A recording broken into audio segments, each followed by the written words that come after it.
I'm sorry. Illustrations by me. So I went and I bought 7 more QoR paint because new ones came out. I had to try them. I had to see. Finally, they have some Perylene colors. I love Perylene colors. I wish they had more in there, but that's okay. They came out with a few. They came out with some other colors that are just beautiful too. So I bought more colors. I was already struggling to try and narrow everything down into the 14 colors for my new palette, but I did it. So I fit my colors in here. I have them the way that I want them. There's some other colors in here too. They're not all QoR. I did fight against myself. I put a couple of Daniel Smith in there that I don't want to go without, but I was able to replace more than I thought I was. So I think everything will be okay here. So first I'm going to swatch out the pans that I actually have in here, the palette, the 14 colors that I have in here, and then I'm going to do a painting with them, and I will show you the other colors. But here's what I'm really going to focus on. I know sometimes it's hard to pick the colors, so what I did for me was something that I've never done before, but I think it works very well. So I'm going to show you 2 ways. I'll show you the original way that I used to pick my palettes, and now the new way that I pick my palette, and see if it helps you. See if you like it at all. Alright, let's get into that. Okay, don't worry, this is going to be quicker than last week's. It's just, there's a lot less colors here.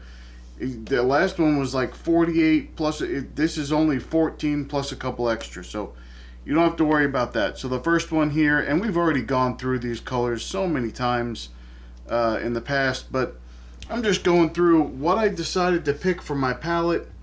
And I don't know how long I'm going to stick with it. I probably already changed a couple of these since this video. Don't worry about it.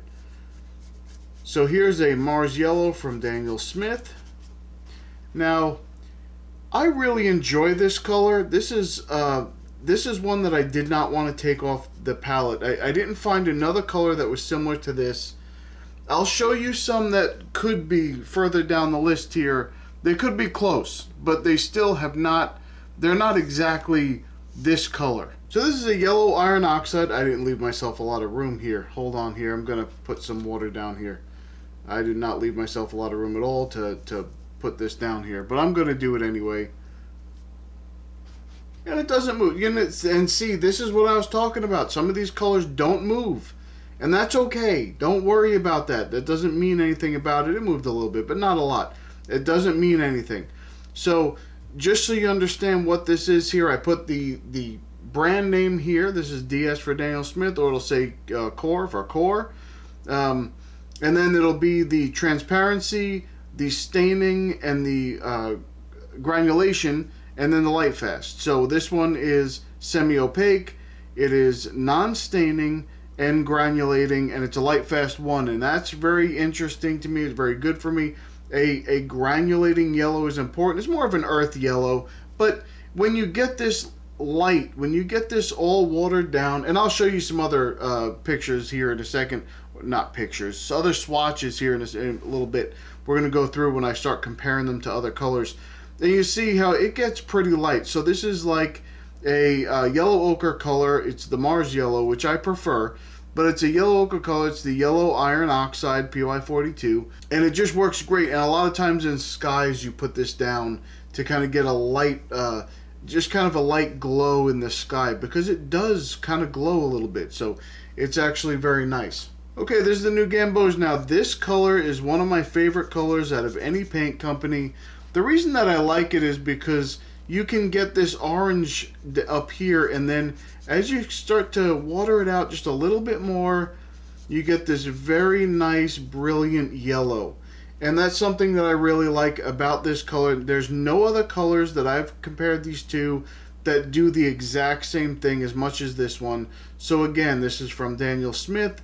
It is transparent, fully transparent. It is semi-staining. And it is non-granulating with a light fast of 1. So this has the Dariolide yellow and the Isoindolinone yellow. Now that's how you say that word. In the core set, they have them as 2 separate colors. but there's nothing that's that light. They're both kind of more orange than the others, and we'll compare them again later on. But it's a beautiful color. Absolutely love it. You put it in for sunsets or just like a very light orange if you're going to put it with another orange, which we'll see here in a second. It's just a beautiful color. Absolutely love it. It glows. It's just it's one of my favorite colors in any set. I don't like yellows, but this color, absolutely love these two. Both of them are my favorite yellows that I've ever come in contact with. Okay, now the transparent Pyrrole Orange and Daniel Smith is almost, well, the old formula is almost red. I don't know about the new formula. I've not used it, but this is more of a very nice light orange. It's a true orange. I absolutely love this color. It's a beautiful color. I use it quite a bit. And I never, up until this point, I've never had oranges on my palette. I don't know why, because I love orange. It's one of my favorite colors. I just have never used it on, and of course, once you hit the core, it just starts shooting around as soon as you touch the water to it. This one does as well. The new Gamboge does spread pretty good, especially when you wet down a sky and you put it in. It does move a little bit. We'll look at those swatches, and I have a bigger spot on those swatches where it has some water down. But then once you hit the core, it just shoots to the edges, and that's just what it does. So this is the P071, which is the Pyrrole Orange. It is transparent. It is staining, but non-granulating with a light fast of 2. When they look at their light fast, they're talking about this is going to last for up to 50 years in museum conditions instead of up to 100 years in museum conditions. So nobody has a museum in their house, so it's not going to last that long anyway. But it's good enough to paint this and sell. It's going to last quite a while. You're going to stick it up on a wall, not in direct sunlight, because you never do that to artwork, and it will last just fine. All the colors that I pick are always 1 or 2. That's what I use. I don't go to 3 because then it becomes a little bit less light fast, and then 4 and 5, you might as well not even put it down on the paper. Okay, now this form of Quin Gold Deep is basically the quinacridone gold. And it's just a very pretty version of it, very pretty color of it. I really like that mass tone. It's a little bit redder. It'll believe me, as all of these start to dry, they're going to change color a little bit. We'll go through that. But definitely just a wonderful color. Absolutely love it. This is from QoR. It's transparent, it is staining, and it's non-granulating with a light fast of 2. I'm going a little quicker through these because I have some other swatches I want to show you on them, and it's just, we've gone through some of these colors already. These are not brand new colors, not all these, so don't worry about that. Okay, the Cad Red Deep, a beautiful color. It's become one of my new favorites, and it goes on very red, but like I've said in when we first looked at this in the other videos, it gets very cool. It's actually a very cool red. It just doesn't show that way at first, but it absolutely is. Spreads like wonderful. It's just a wonderful spreader. I absolutely love it. It is semi-transparent. It is non-staining, but it is granulating in a light fast 1. Of course, the PR108 is cadmium red. So if you're sensitive and you don't like the cadmiums, then don't use it. I have no problem with them. I absolutely love this color. I'm going to continue to use it. Okay, now I've had to go buy extras of these because they got rid of this color, and I don't know why. I absolutely love that color. It's a wonderful burnt orange. It's not really a burnt orange, if you ask me, but that's what they call it. They call it the burnt orange. You have to go to the Quin Gold Deep is more of the burnt orange in the family of colors, but they call this a burnt orange. It's a beautiful color. I absolutely love it. It's going to change color again. Everything changes color a little bit. You'll see. This is already getting cooler. You can see a little bit more of a pinkish hue underneath in the undertone. But these change color a little bit as they go. But beautiful colors. This is more like what we're used to when you say quinacridone burnt orange. But this is what we end up here. This is from QoR. Transparent, staining, and non-granulating with a light fast of 1. And it's a PR206, which is the quinacridone burnt scarlet. So, and they've discontinued this. It's just a beautiful color. I absolutely love this color. And but I believe it is discontinued. They've discontinued the paint because it was used in the automotive industry, and once it falls out of favor with automotive industry, they don't carry the pigments anymore. They don't just carry the pigments for paints. They don't do that. It's not for artist paints. They do carry it for industries. So this is going away. I had to buy some extra tubes of paint to make sure I keep this on my palette for a very long time. Eventually this will go away. Okay, the Piemontite Genuine, again, one of my favorite colors. I absolutely love it, and I'm going to try and show you why here in just a second. See if I can get this to get a little bit thinner down here. There you go. And then I'll get this over here. And we'll put a little dot here. It doesn't really spread that much. That's okay. I love this color because in the mass tone it can get dark. It can get pretty dark. It'll get like a dark brown. And then as it gets lighter and lighter, it gets more pink undertones, more reddish undertones. It granulates wonderfully. So this is from Daniel Smith. This is one of my favorite colors from them. I will always try and keep this on my palette if I have the space. It's semi-opaque, semi-staining, and granulating with a light fast of 1. They say that the pigment is Piemontite. I know some people are going to say, oh, that's because they crushed the real Piemontite and they put it in there. Yes, they do that, but they don't tell you how much. And I'm guessing this is like there's a PR 101 mixed in here somewhere, but they don't say that. They don't tell you that. It's okay. They don't have to tell you. But I'm going to try and get a little bit more color into some of this just so you can see it get a little bit lighter. Anyway, they don't have to tell you. They're very secretive of the Primatech line, and they don't tell you the other pigments that are in there with it. You'd have to take it to, I guess, an analyst somewhere and let them tell you, hey, this is what this is, and this is where you can find it. But anyway, it's still one of my favorite colors. I love it. I use it all the time. I can use it for a brown. I can use it for a reddish brown. I could use it as a little bit of a light pink. It works very well. Okay, Perylene Violet. That is one of my favorite Daniel Smith colors. However, this is QoR's version. This is a brand new one. They just came out with it, and I actually have a proper purple on my palette now, and this is one of my favorite colors. I love the Perylene colors, but this is my favorite Perylene Violet that I've seen. I like it better than the Daniel Smith version, even though the Daniel Smith version is a little bit darker, a little bit less purple, but I do love this color. It's wonderful. It's the QoR version. This is semi-transparent, and then it's staining and non-granulating with a light fast of 1. And PV29 is Perylene Violet, so they named it after the pigment that it's used with. Now this is the same pigment that Daniel Smith uses, but it's not this color. We'll look at that. Okay, this has become one of my favorite blues, and this is the French Cerulean Blue. Let's see if I can add a little bit more water to that and make it come down here a little bit more, a little bit lighter. It's wonderful.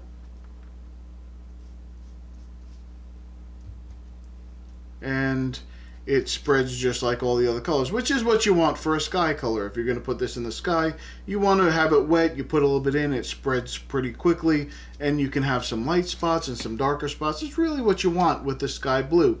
This is QoR. It's semi-transparent. Okay, so let me explain something here because this is going to drive me nuts.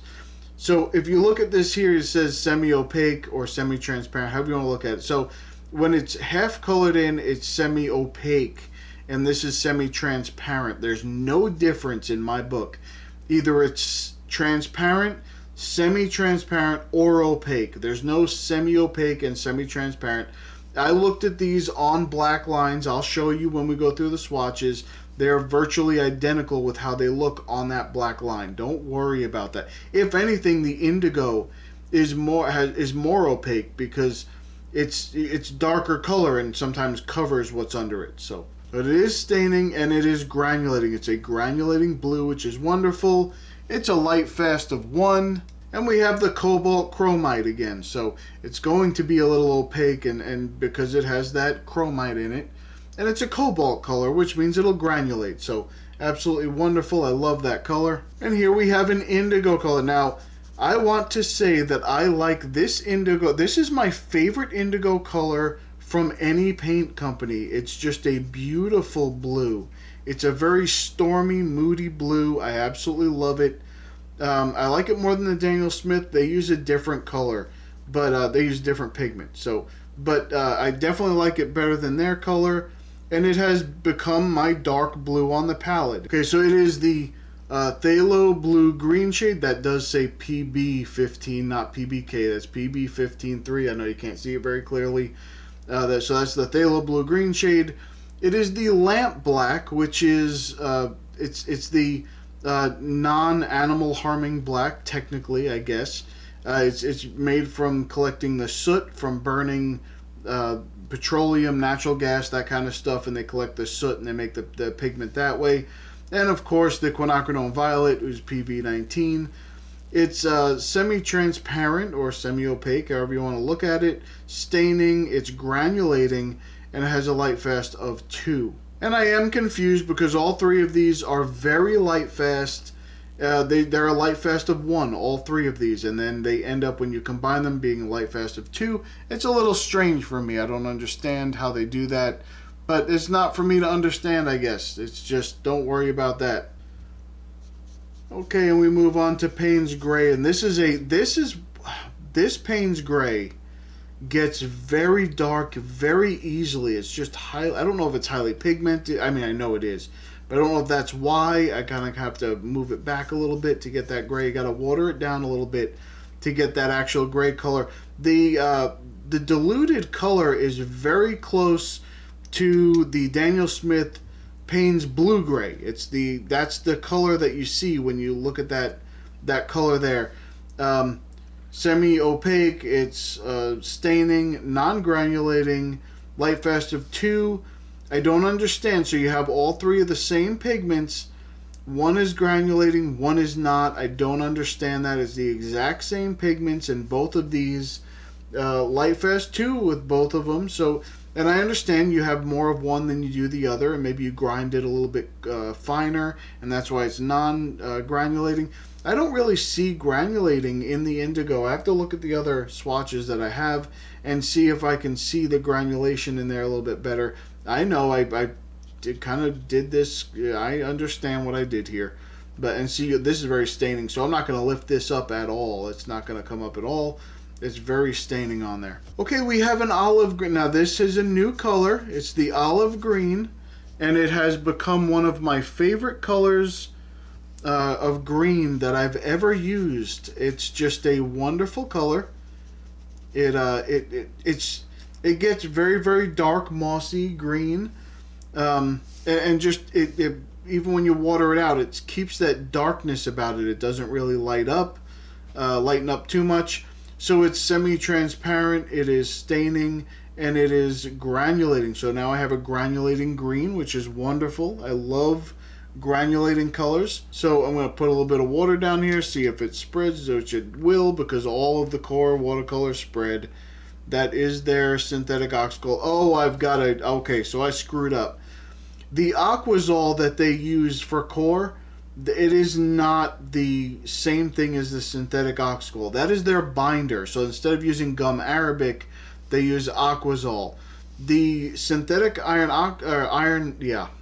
synthetic ox gold that they use is just a synthetic ox gold to help it move. It's a separate component in the paint that helps it move and slide very easily in the water. It helps it blend very easily on the page. If you like to mix on the page, QoR is a wonderful brand for that because it flows so nicely into the next one that it's just beautiful. Of course, a lot of them are staining though, so if you're trying to blend something, it might stain a little bit. Don't worry. It's when you mix on the page while it's wet, you're okay. It's fine. But I did make that mistake. I thought that the Aquazol was the synthetic ox gold, and it's not. Those are two separate components. I'm an idiot. Listen, if you listen to me, I always tell you not to listen to anything I say. I'm a moron, and that's on you. But I'm just saying I was completely wrong about that. Now, one thing I do like about this color and why it's replaced my Perylene Green, which is from Daniel Smith. I absolutely love that color. It has a special place in my heart. But what I will tell you is that if I add a little bit of the Payne's Gray to this olive green, I get that Perylene Green color. It's wonderful. I absolutely love it. And I can tune this so many different ways. I love it. And this is a feat. What they've managed to do here is take my nemesis, the PG7, the phthalo green blue shade, and make me love it. And I've never loved it before, but I do now. Of course, the synthetic iron oxide red here, and the bismuth vanadate yellow. So the PY184. I've never really used that color much, but in this it works, and I absolutely love this color. It's my favorite green now.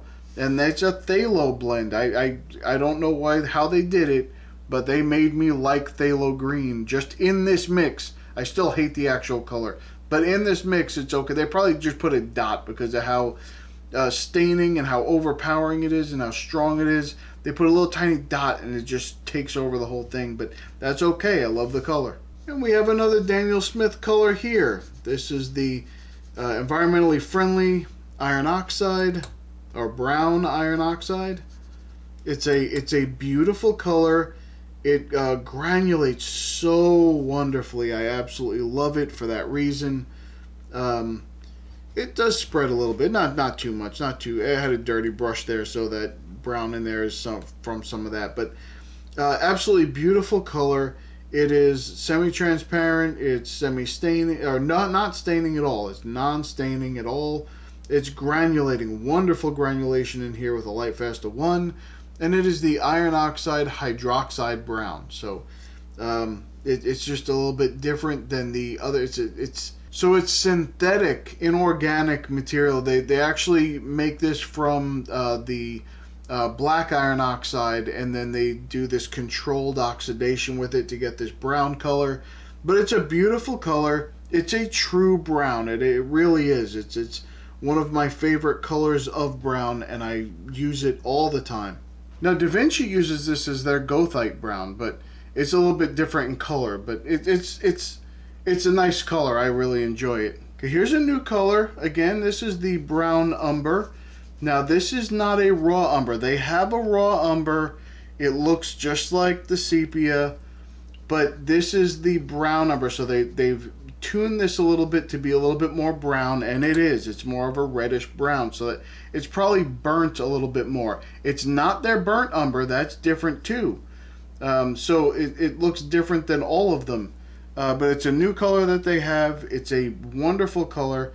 Oh, I didn't put enough water down. It does shoot across the page just like everything else. It doesn't move as much, but it still moves. But anyway, so this is the core. I didn't put the pigment information down. Okay, so this is semi-opaque. It's staining and granulating with a light fast of 1.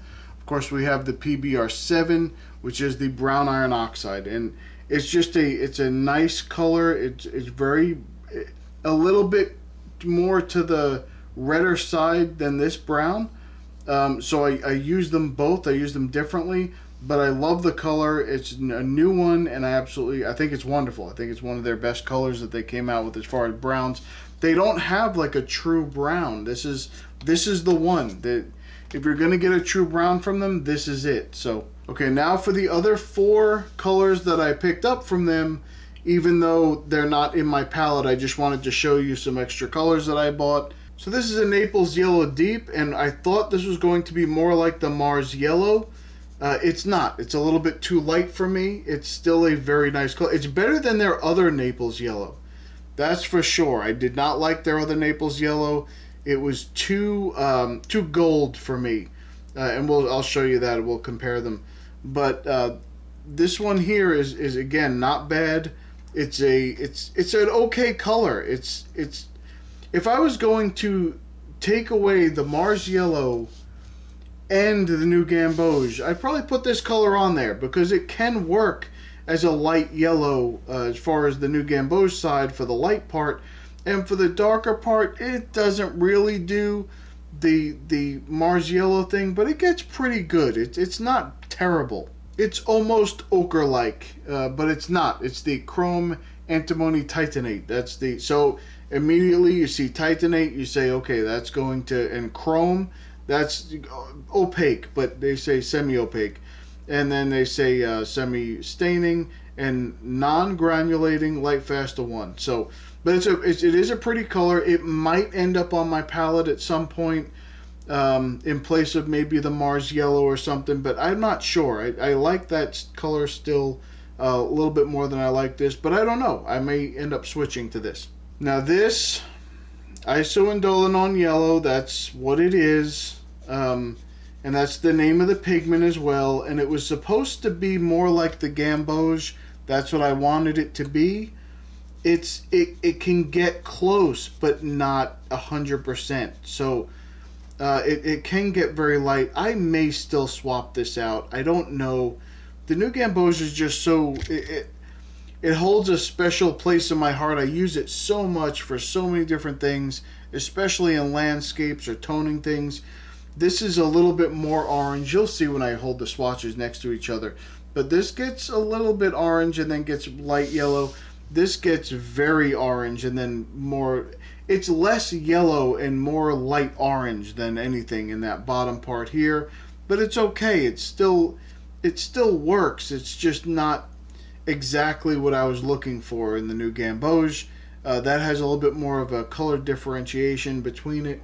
But it's still beautiful. I may switch it out.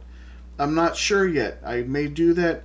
And then if you look at the other color was the diarylide yellow. That is more yellow. So that's a little bit more yellow than this. This is more orange up here. So when you put the two together, I guess you get that color. Maybe I can mix them myself in my own pan between the two colors and end up with the color that I want for the new gamboge. I don't know. But this color does a pretty good job by itself. I'm not sure. I was very much on the fence about this one. Oh my goodness. This is the Perylene Crimson, and it's just a beautiful color. When you think crimson, you think a little bit more of a warm red, but this is going to change, and it's just going to be a beautiful color. It goes down very orangey almost, but it's not. It's really not. It looks more of a dark red than it does a warm red. When this dries, you'll see. It's a beautiful color. I was on the fence about this one versus going for the burnt orange, which you can see how that's changed. But I'm gonna stick with. I think I'm gonna stick with that one. But maybe this is a good competitor for it. So this is a. It says Perylene Crimson, but it is a Perylene Maroon. That's what the PR179 is. It's different than the Daniel Smith Perylene Maroon. Very different. Although it does have that redness to it. It's close. But it's just a little different, that's all. It's semi-transparent, staining, non-granulating with a light fast 1. Okay, so this is benzimidazoline burnt orange. I just call it Benzi burnt orange because that's a ridiculous name. It's going to be transparent. It's going to be staining, non-granulating with a light fast of 1. Look at that color. It's absolutely beautiful. I love that color. It's not really a burnt orange. It's going to shift a little bit though, so we'll see how it does, but really it's not a burnt orange. It's in the same family, I guess. If you look at this burnt orange, that's the quinacridone burnt orange that you're used to, although it's called quinacridone gold deep. It's quinacridone burnt orange. This color is much richer, and I may swap them. I'm not sure. I do like that orangey color, but I may swap them out and use this color instead. I'm not sure. It's just a beautiful color. I love it. It almost made it onto the palette, but it didn't. And again, by the time you see this video, it's probably going to be different. I'm probably already going to have swapped out some colors here, and that's just how that is. So this is the... it's transparent, it's staining, it's non-granulating with a light fast of 1. PBR 25, that is the benzimidazoline brown. So it's just a beautiful color. I absolutely love it.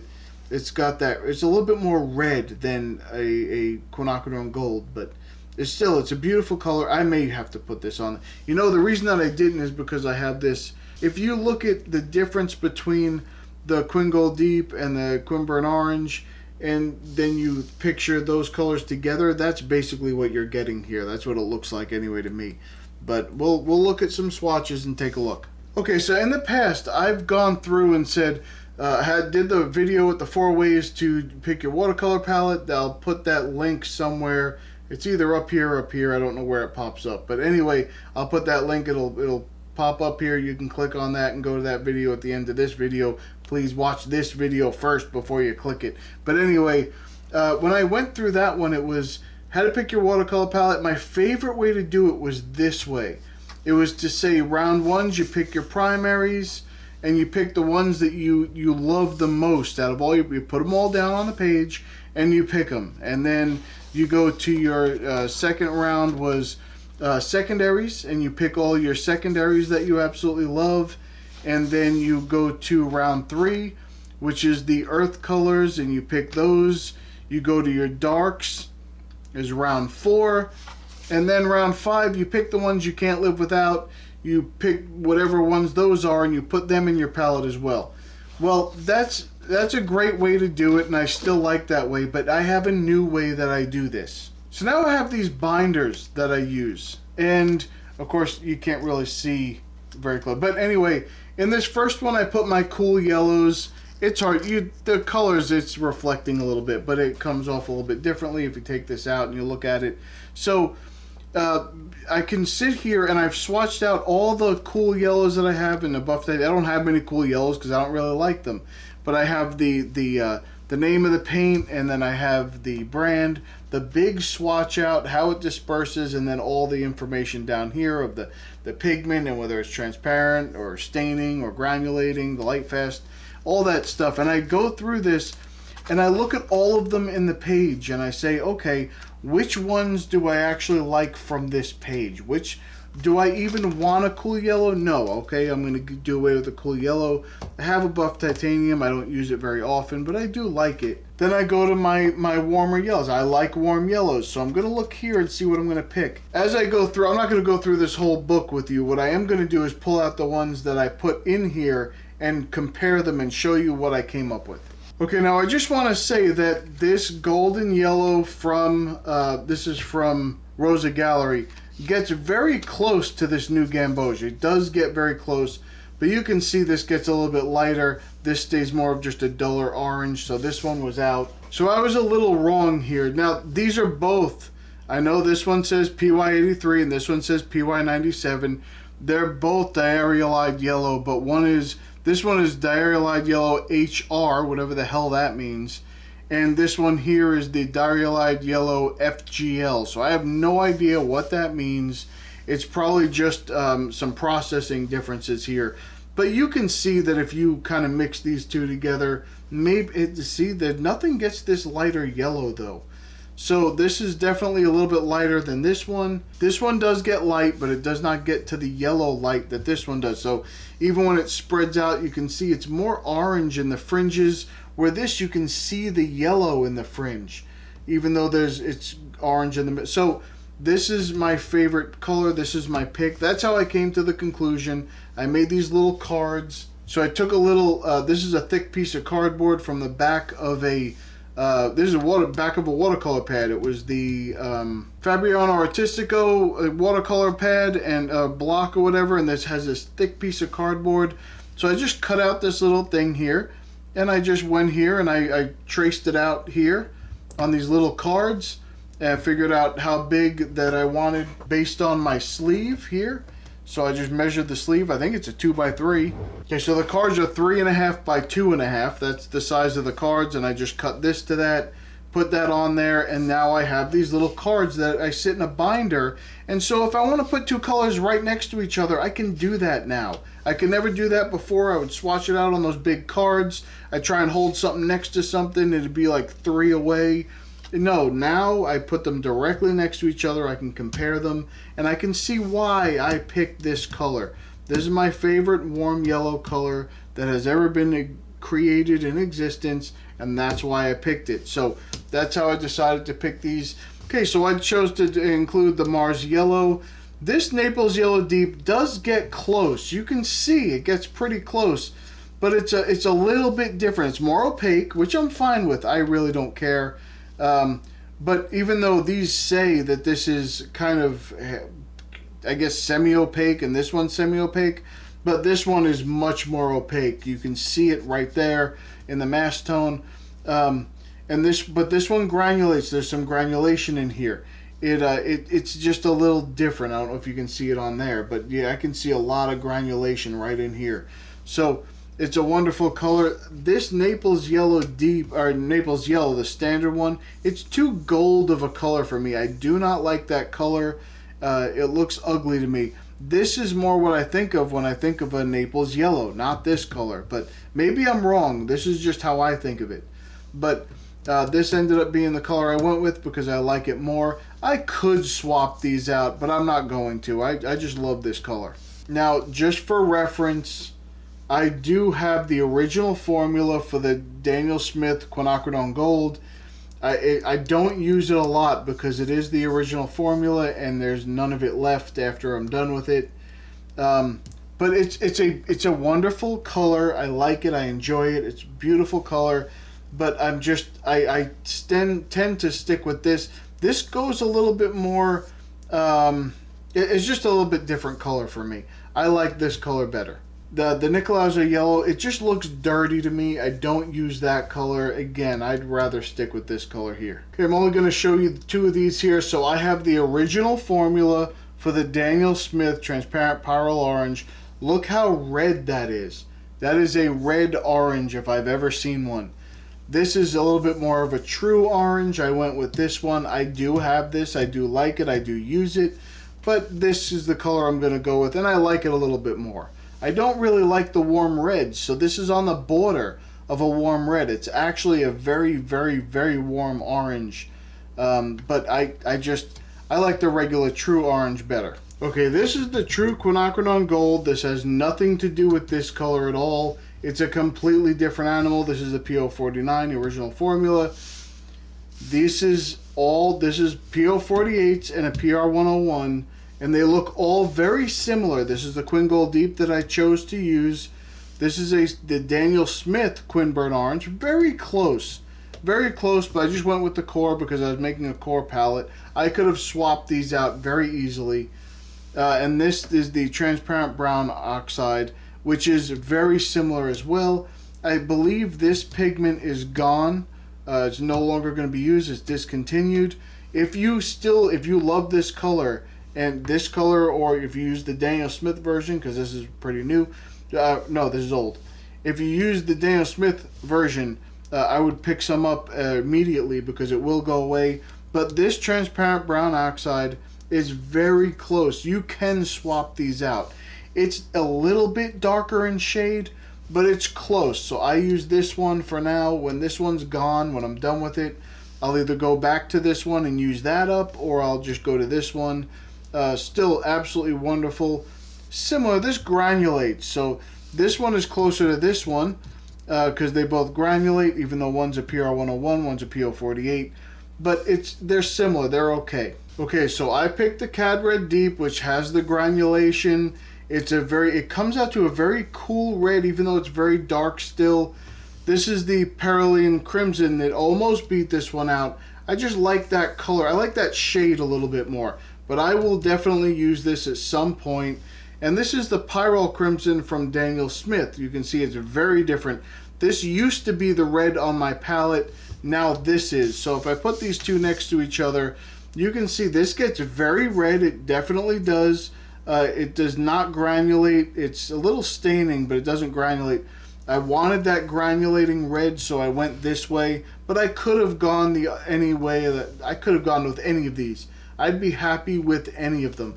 But I definitely wanted that granulating red. And this is my Schmincke Volcano Red. This is what it should have been. Now, just to show you, this is that Quinacridone Burnt Orange. So you can tell there's a difference in shade there. Definitely a little bit more orange, but not as orange as that Quin Gold Deep right there. It's definitely not as orange as that. So both of these are on my palette, and that could be a stand-in someday for something. I don't know what, but I love these colors, so I'm going to keep them. Now this Quin Burnt Orange here, That PR206 is going away, so I bought an extra couple of tubes of these. I think I have 3 tubes of this because I don't want to be stuck without it. I love that color. I think it's a beautiful color.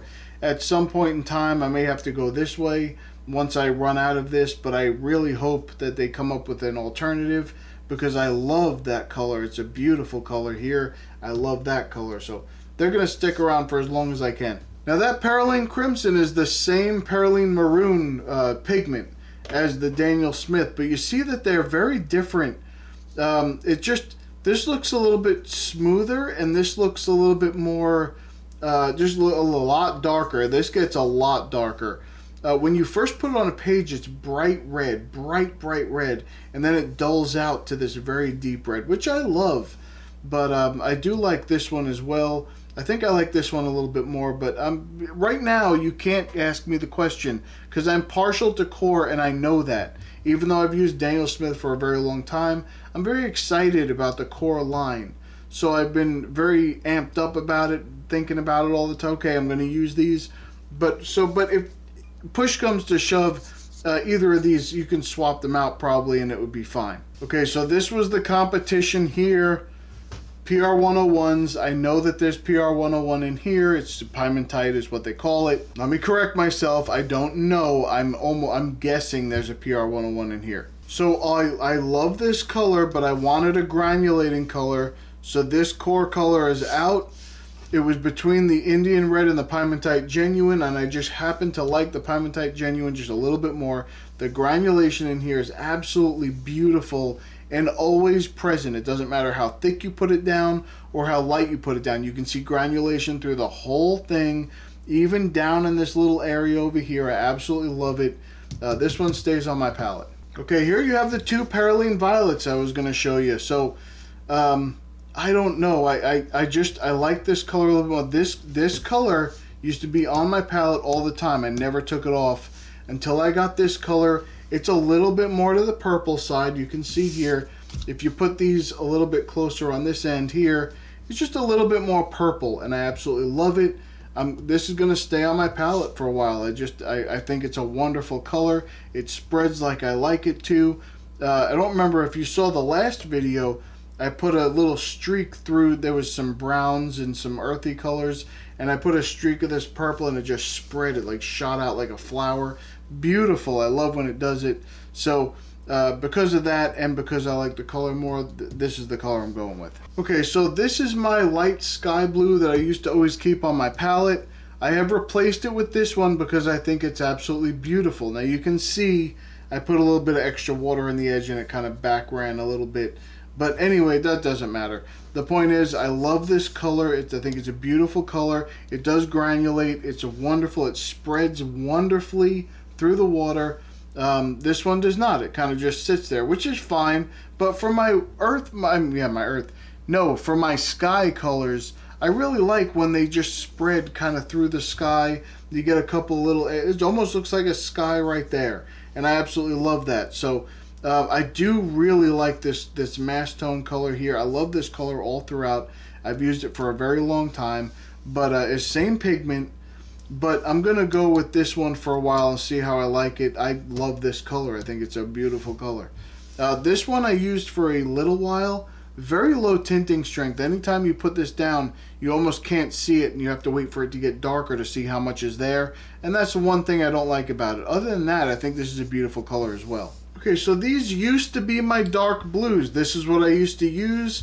The Mayan Blue Genuine, the Blue Apatite Genuine, the Mayan Dark Blue. I love these colors from Daniel Smith. They've been on my palette for a very long time. I usually swap these two out all the time. This one stayed on every time, but I swapped these two out between the two of them as I felt I was in the mood.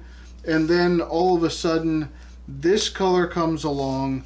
This is just well, I'll show you that in a second. So this color comes along. It's if I compare these two here, I like this color more. It's smoother. It's just a wonderful, beautiful color. It does granulate.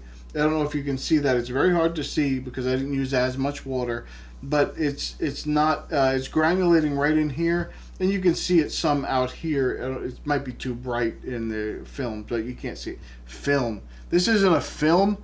What's the matter with you? This is a movie. This is a movie film.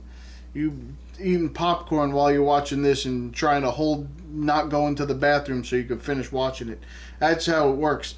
So anyway, in this video, it might be too bright. You might not be able to see it. But there's some granulation in here, and there's definitely some in here. Now, looking at these, all of these, this is the color I went with because I have some other colors that are a little lighter, so I didn't go with this one. This is a little bit more of a greener color, but still dark, and I got rid of that one, and then it came down to these two. Again, this is much darker, and it's a little warmer, and I know I say this all the time, I don't like warm blues. So it's a little bit warmer. I do love this color.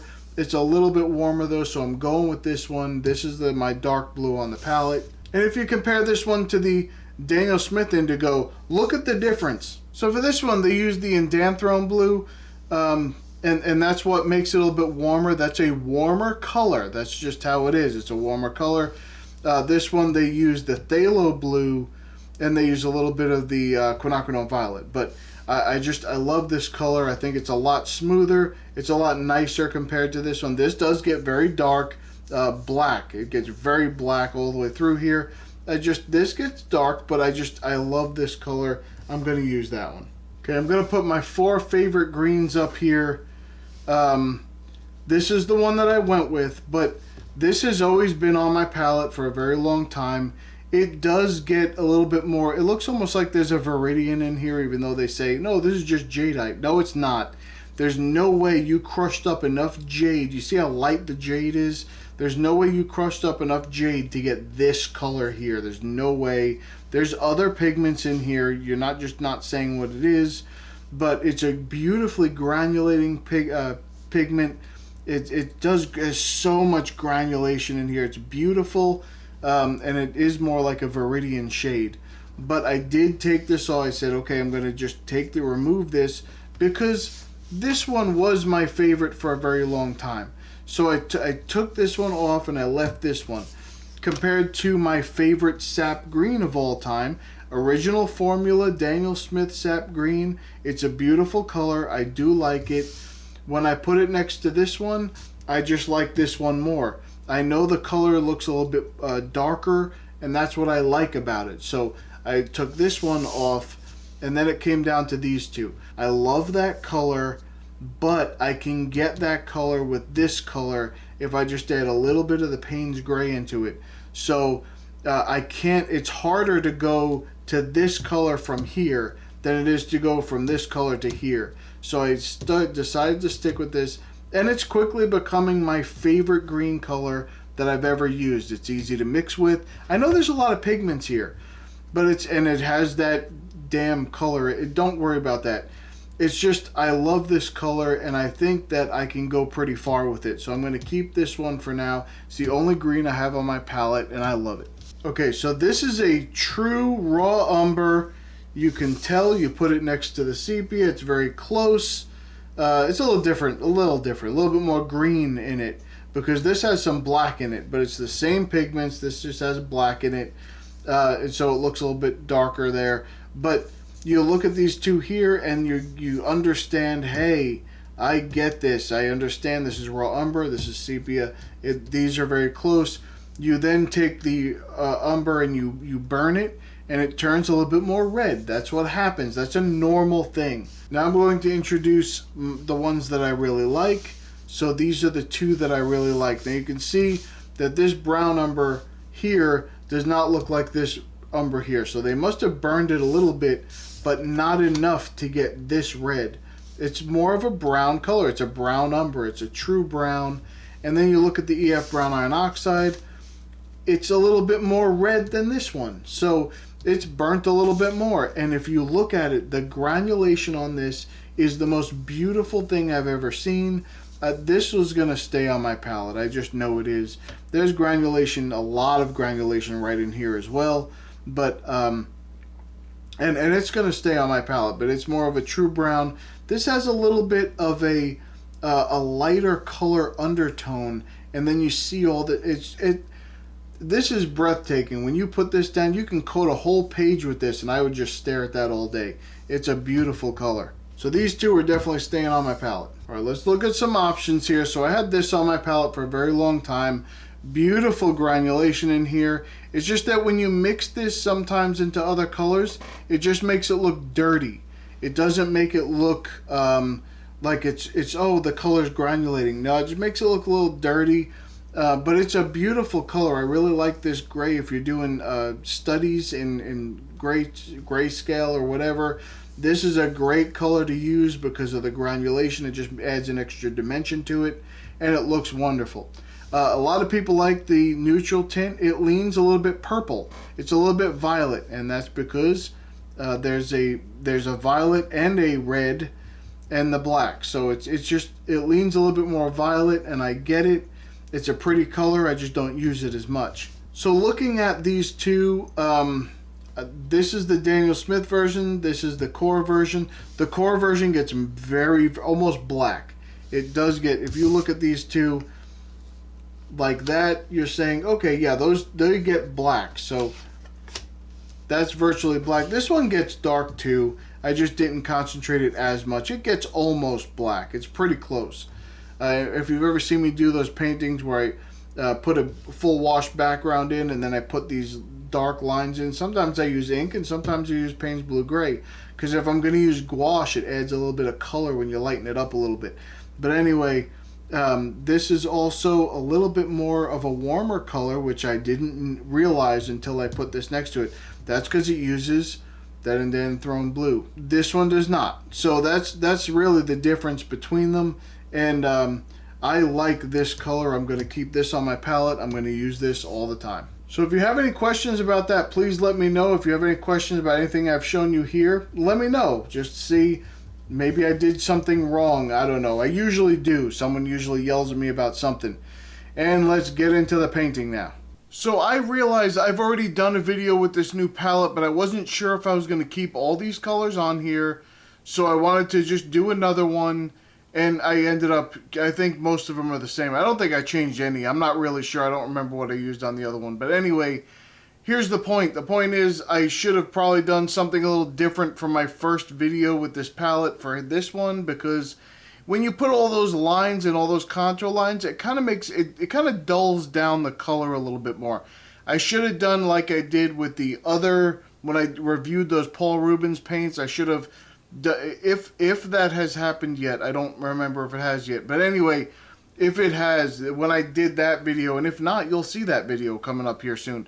But that video, I should have just done it more like that, where there was no contour lines throughout the whole piece, and it was just the paint on the page first, and then I put in the detail after. No, don't worry about that. Instead of actually putting in all the detail and then going back in. So what I did with this was a little bit different though, because I did put in just the outline, then I painted, then I put in the detail. And I should have probably not put in all of the detail after the paint. I should have just left it exactly where it was. It would have been fine. But I didn't. And I wanted to use all the colors that I had in my palette in this painting. So I think I did. I don't remember if I used every single one, but I'm almost positive that I did. And I even went and mixed some of that perylene greenish kind of color, and you'll see that towards the other side as well, and well, even towards the front side. So in the front and the back, I put a little bit of that color, and it was I love the green that I'm using now and the different effects I can get with it. So that's wonderful. I did mix and kind of blend a couple of other colors to show you how blendable it is. Especially, you'll see a spot here. It's on the more towards the center of the first page when you'll see that. And I blended that out pretty nicely. I think it worked very well, and I was fine with it. I think it came out very nice. So I'm going to try and make this quick, because you've been watching this video for quite a while now, and I don't want to just, I don't want to take advantage of your time, although I don't mind sometimes, but I won't do it this time. So what I want to do this time, when I talk about instead of talking about this paint and instead of talking about what I'm doing here. Oh, one last thing I do want to talk about the paint though is, all the ones that said, oh, this is kind of opaque. That's why I originally said I'm going to put ink in and then put down a wash and then put the detail in over it, is because I wanted you to see that even the colors that said they were opaque, they're not really that opaque. You can see all of the line work under them. I didn't have to go back over any of the ink lines to after I did the paint and had that all together. I didn't have to do any of that. It worked out just fine. I didn't know exactly what this was going to be. The only thing I really figured out with this one was, in the beginning, I wanted to put that it was like coming out of the ground, out of this little like area, but I don't think that's really what it looks like now. Now it looks like a thing that's drinking out of the ground or something. I don't know. Anyway, don't worry about that. What I really wanted to mention in this last part is, what is with special days? Have you ever noticed that it's always like National this day or World that day or something like that? Or some groups get a whole month, but that's it. Don't cry about the rest of the year. You had your turn and it's over. I think that's a slap in the face too. I'd be a little upset if it was me. But anyway, then there are the art ones, and it's like the World Watercolor Month and the Inktober and the Gouache-ember and the... But that Gouache-ember, I don't even know what month that's for. It's like September or November. I have no idea. I think we just had like a April or something like that. I don't know. All of it is just an excuse to sell stuff. That's all it is. I just got an email from a tech group that I should celebrate World Backup Day by buying their cloud space from them. I just don't... World Backup Day? Now we're just running out of reasons to sell things. How about I send out an email and it's going to say, help me celebrate World Art Buying Day by buying my art, and you can buy my... How about I do that? That sounds like a great idea. It's a little selfish, but it's still a great idea. Now, I know someone's going to say, but you don't have to buy anything to participate in these art days. It brings people together. It's like a community activity. Everybody's doing it at the same time. It makes you feel like you're a part of a group. You could be right, but it could also seem like everyone usually tries to sell something, or they have some kind of event where you buy something for it. Like I know one time I participated in Inktober, and I went out. It made me go out and want to buy like a special book just for the occasion. Or, listen, I don't need an excuse to buy more crap. That's not what I need. I already spend way too much money on stuff. I don't need another reason. Oh, it's this day's coming up. I better go out and buy a new set of pens, and a new sketchbook, and a new set of watercolor paint. And like, I don't need that reason. It's already there. I already do it. Plus the entire anxiety of it all, of needing to create something during the event. So on top of the anxiety of being a part of the in crowd and following some dumb daily prompts, I don't do that. And then after the event, you walk around feeling like you aren't good enough because you know you missed a day that everybody else was posting, and you missed that one day, and now you're going to be ridiculed on social media because, oh, it's very convenient. You didn't post yesterday, but you posted 2 today because you didn't stick to the schedule and you're not serious enough. Well, guess what, Buttercup? I'm starting a new trend. It's called Use What You Have Annuary Arch Relay Uniest Ember Year. This special event gives anyone the ability to participate with all the other artists by simply either using what you have, or you could use something new, and create at least one thing during the year using any damn prompt you bloody well feel like it. That's a nod to my Englishers out there. You know what I'm saying. So that's what I'm starting. And so today I've just participated. This video is that participation. I'm done for the year, and have a good night. So tell me, what do you think? Are you going to participate in my brand new holiday thing? I'm going to put it up on the wall. I can't say that again. I'm just going to put it up on the screen here. But you're going to be a part of that, and you're going to just create something during the year, just one thing. And you've participated. You've fulfilled all the requirements by creating one thing this year, and that's what I'm doing. So now listen, I remember I did participate in the Inktober one time, and I had to go. I bought a special sketchbook. I bought special pens, black pens, white pens, and a special gray book, and I felt compelled to participate and do all this. And every day I was like, oh, I got to get home and just do something, even if it's just quick. Well, that quick thing sucked. And so it wasn't really improving anything. I was just doing something quick to say I did something that day. And oh, I feel like I'm part of the team. It was dumb. I learned immediately I will never do that again. I will never be a part of anything like that again except for this new one. Because it's only the one time a year you have to do something. So, and if you don't like the idea, you have to blame these people because they paid me to come up with the idea. So you can blame them. So thumb up the video if you think you're going to start to gather some new stuff. See, I'm doing this. I just told you about how you shouldn't be compelled to buy new stuff. And I'm doing it in a video where I'm displaying new stuff I bought.